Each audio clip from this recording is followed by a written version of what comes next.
Have you ever wanted to play in the NHL? Today we're speaking with Bob Tetiva, CEO of Sense Arena, a leading VR sports training company.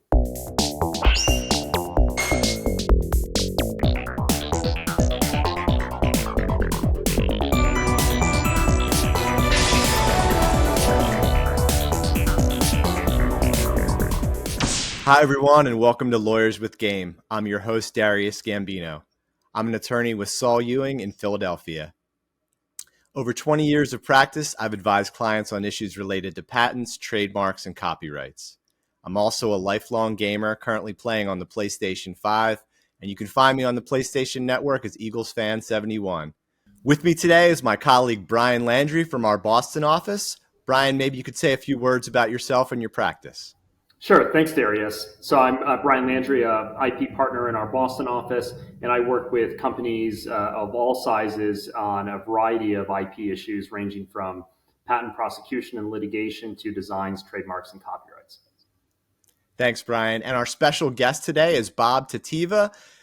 He is the founder and CEO of Sense Arena, a company that makes virtual reality equipment primarily for training hockey goalies and also for training tennis athletes. Bob, welcome to the show. Hello, and so happy being here. Absolutely. Thank you for coming on.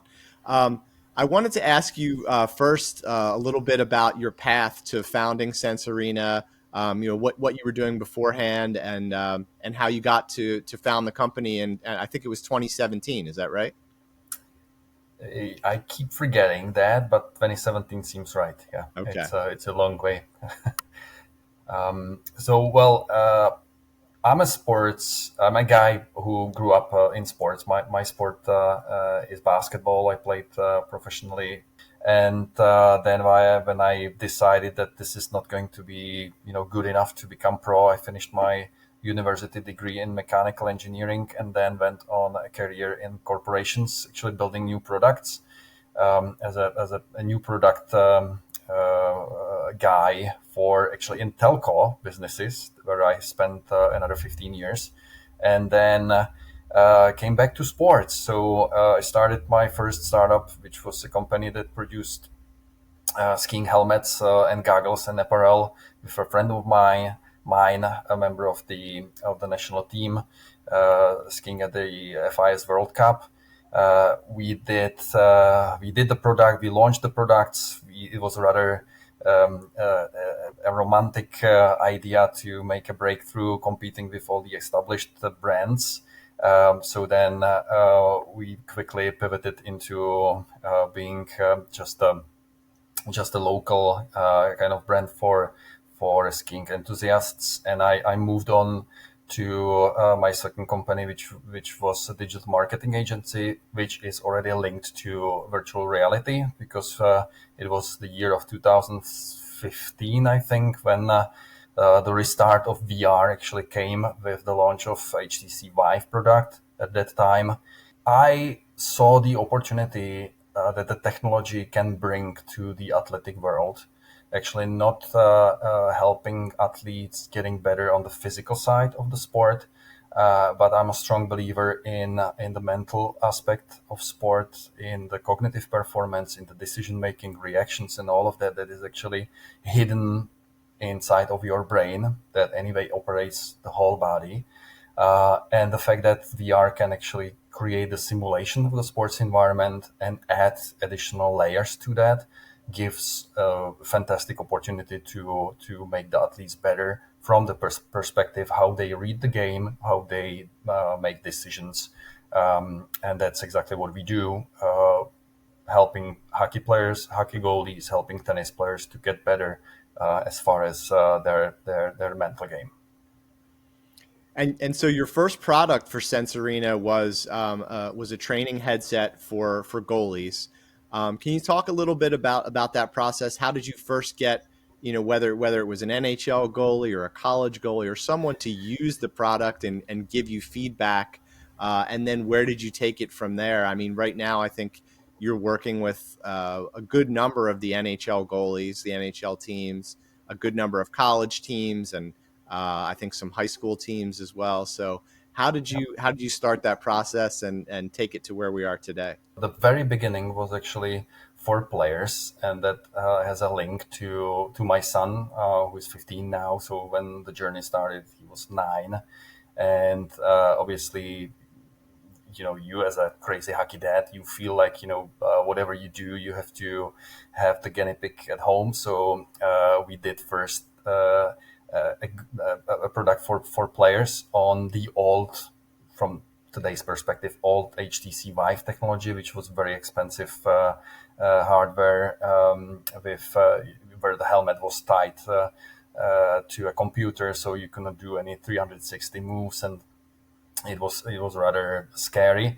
And then the big breakthrough came with affordable headset from Meta called Oculus Quest, when we actually relaunched, and it was in the time of COVID when we relaunched with our goalie product, which really made the triggering point, or the start, the real start of our journey, because actually COVID, and to be honest, COVID helped us. So I always say that it's good to be at least once in your life on the right side of the barricade. When everything was shut, every training facility, every hockey team could not practice. So we were pretty much the only option for the kids to get some reps. And not only luck was there, but the product was really good and got spot by many NHLers. And just to tell you a story, how it really happened was that we participated in a goalie conference, remote goalie conference, talking about what we will be just about launching. And right after the conference, one of the backup goalies for the Colorado Avalanche reached out to me saying, "Hey, I'm sitting at home. Can I try your product?" So obviously we sent it to him, Antoine Debo, his name. And I said, if you like it, please just post on your Instagram about us. He did. And it just triggered, a snowball effect. So at the end of the year, it was 2020, we had around 45 NHL goalies who had our system at home, and they used it to stay sharp. And then even, better was that when everything went back to, and the season started, and all of that, high portion of these goalies kept using, and that's actually even right now, when they have Sensorina as a training tool. Well, I mean, we don't hear a lot of stories about how COVID helped people, so that's a great story, right? Yeah.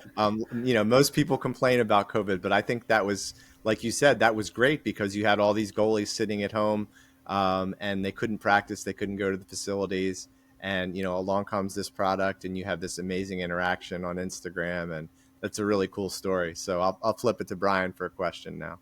Great, thanks. So Bob, sometimes we like to discuss legal issues on this podcast. Are there any particularly thorny legal issues that Sensory has had to deal with that you're willing to share? So first of all, it's about IP, obviously, because we have made a couple of inventions. We have our own piece of hardware. So on top of the existing VR gloves, now being the Meta Quest, we invented our own hardware, which is actually attachments of the controllers of the VR helmet that you put on your goalie gloves, or you attach the controller to your hockey stick, or we have a special haptic shaft of a tennis racket. So all of these inventions, we thought that this is going to be something that we can patent and resell or protect or do things like that. So obviously that was topic number one. Throughout the research, obviously we found out that there was somebody faster and more smarter than us who patented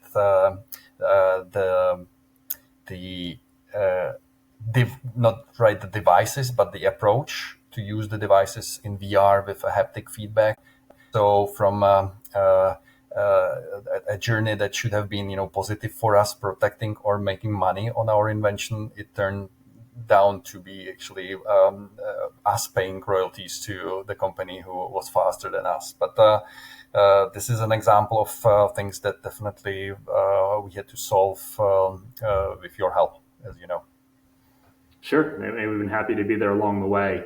Any particularly exciting legal matters that you've had a chance to work on? Exciting legal matters. Sometimes an oxymoron.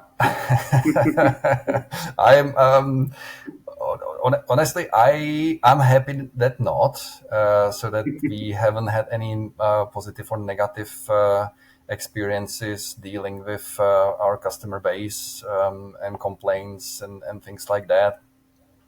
Which means that we have done good job, like creating our legal documentation in the way so that there is no need for that, as well as the product is not creating any issues. And I would rather not talk that much about that, because you never know when you poke the bear and things like that can happen. Great, thanks.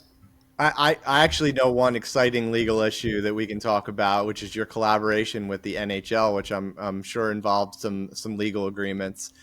You announced about a week or two ago that you're coming out with. I mean, the product that you have now is primarily a training product, but you're coming out in November with a product for MetaQuest, which is more of I take it to be more of a game where you can put on the headset and you can go inside all of the NHL arenas. You can go inside all the locker rooms. That's kind of what the teaser video makes it look like. So can you talk about that collaboration with the NHL and what we might see if we put on the headset for the NHL Sense Arena game? This is, like for me to reaching the summit of Mount Everest, reaching out the deal with the NHL on the league level. We do have multi-year contracts with 5 NHL teams who use Sense Arena as a training tool. And as you mentioned before, Darius, we have nowadays it's 16 college D1 organizations who benefit from using Sense Arena as well. But reaching a deal on the league level was always, like the very first dream of mine that came through, and I should definitely thank to the management of the NHL that they have recognized the uniqueness and the value of the solution that we have, and that they believe that we can actually build up the engagement and extend the experience of hockey actually being from the first person view, which is exactly what we want to do. The story goes that we're gonna put everybody who wants or who lived the dream or lives the dream to be an NHLer in the environment of an NHL goalie or NHL player, who actually can not only practice but play in the uniform of the team that he supports. Dress up in the locker room, jump on the ice in the arenas, compete in a multiplayer against others, challenge them, and etc. One important thing is that we still don't want to slip from our promise and our vision being a training tool. So this is not going to be a game for somebody who doesn't know how to really handle a hockey stick, or who is scared to catch a puck. This is an extension of the existing platform, and we simply say that even training, or not even, I would say training should be fun and should be engaging. Otherwise, it's just drilling and boring stuff. So the fact that you're gonna feel as being one of them, you're gonna be actually doing the same practice as the NHL guys do, because they are part of our community. That's, I would say, the emotional aspect that we want to share to the hockey community, and spread not only here in the US and in Canada, but around the globe. So can you? I was just curious. Can you be a skater on the ice in that game, or do you have Absolutely. to be the goalie? Okay. No. It has both modules. So it's just up to you to pick if you're going to be a goalie or a player. Obviously, if you are a player, you don't do goalie drills, but you have a set of tailor-made things, and the platform has a lot of functionality, not just drills that help you in certain aspects of the game, but you have training plans. We have a diagnostic module which gives you a guidance. What are the skills that you are good at, and what are the skills that you should improve? As I said, there is going to be the launch of our multiplayer module, which means that you're going to start training in a community, which is much more fun, obviously, than to be somewhere alone, even feeling like being in an NHL rink, but and hearing the fans. But when you start communicate with the others who are there as well, then obviously that makes much more fun for the young audience. Very cool. So I can finally suit up for the Flyers like I always dreamed of. Absolutely, yeah. All right, Brian, I'll kick it to you for a question. Yeah, well, just to chime in, having had the chance to suit up and feel like you're in Madison Square Garden, it really is a pretty amazing experience, very immersive. Pivoting a little bit from hockey, you've recently expanded to other sports, notably tennis. How did you make that transition, and what do you think is particularly unique about your product in that sphere? Well, this is a great experience and great story, because we started with thinking or the development of tennis very much like 2 years ago, and first we assessed number of different sports, or actually went through the process of choosing which sport is going to be the sport number 2 for us after hockey. We picked tennis for a number of reasons. And then we thought, okay, so we have now the experience from hockey, all the know-how, the technological background. So it's going to be sort of a copy and paste. And then guess what? Like 80 million thousand active tennis players compared to 1.6 million hockey players. That's going to be scale astronomical. So now we're going to be all very soon well off and happy. And that the reality told us that it's going to go differently. And we landed in a green field, and we had to start educating the tennis community about that VR is here to actually help you again to get better in your sport. So now we are 9 months since launch of tennis. We started November last year, and it has been a very exciting journey that was on one side lessons learned. On the second side, we have a solid pool, I think, of another 14 pro tennis players that use Sensarina. So we feel like that we are successful, that the product is there. And now with the recent addition of the fact that we have signed a multiple year deal with the ATP Tour, who declared us being the official VR training tool of the ATP Tour, just confirmed our trajectory that we should keep working on the education of the community, which I see actually being very important, because still there are commercials and a lot of discussions in the more techie world about VR, but then when you look at the applications that really people can benefit from besides gaming, there is not that many. And I'm so proud that we are one of them that really make it happen. Yeah, that's great. Well, I'll ask you one final question, Bob. What can we expect to see from Sensarina in the next 12 months, in addition to the NHL Sensarina product? Are you going to be in any new sports, any new products? What can you tell us about the future?